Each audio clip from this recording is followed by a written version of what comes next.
ચાલો વિદ્યાર્થી મિત્રો, આપણે SN1 અને SN2 ની શોર્ટમાં એક માહિતી લઈ લઈએ, જેનાથી તમને MCQ અને થિયરી બંનેમાં લાભ થશે.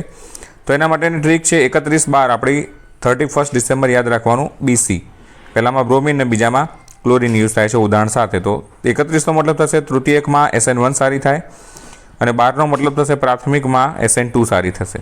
તો SN1 અને 2માં જો આપણે તફાવત પૂછાય તો SN1 એ કેટલા તબક્કામાં થાય? તો 2 તબક્કામાં થશે. કેટલા?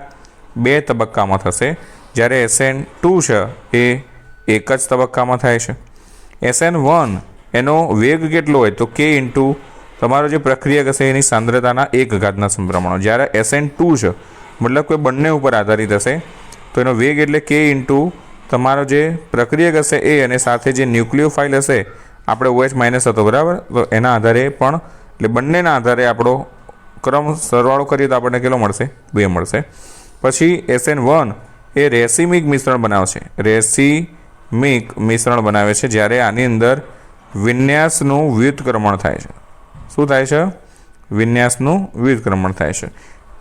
ઓકે, આની જે પ્રક્રિયા જે છે એનો ક્રમ મેં તમને સમજાવ્યો. સૌથી સારી SN1 તૃતીયકમાં થશે, એનાથી ઓછી દ્વિતીયક, એનાથી ઓછી પ્રાથમિક, એના પછી CS3X આલ્કાઇલ હેલાઇડ નોર્મલ.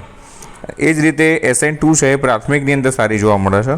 તો સૌથી સારો વધારે પડતો ક્રમ છે એની અંદર છે. તો પહેલાં તો CS3X, એનાથી પ્રાથમિક, એના પછી દ્વિતીયક ને એનાથી સૌથી ઓછી તૃતીયક. એટલે પ્રાથમિકમાં સૌથી વધારે જોવા મળે છે. આપણે આ રીતે યાદ રાખી શકીએ.